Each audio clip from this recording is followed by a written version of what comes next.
Hello everyone, welcome to How to Solver. Today in this video, I'm gonna show you how to create zip file in laptop. Before starting the video, please subscribe to How to Solver. So let's go. For this, you have to go to your File Explorer.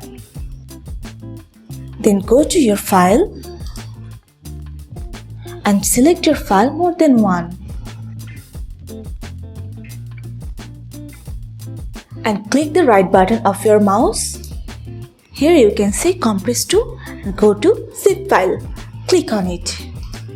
And now give a name of your zip file.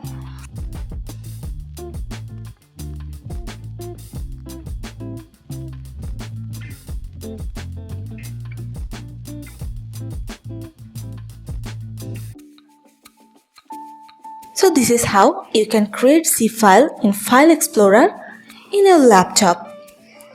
So guys, that's it. You can do this. I think this video is very helpful to you. If it was, then give a thumbs up and hit the subscribe button. And thanks for watching.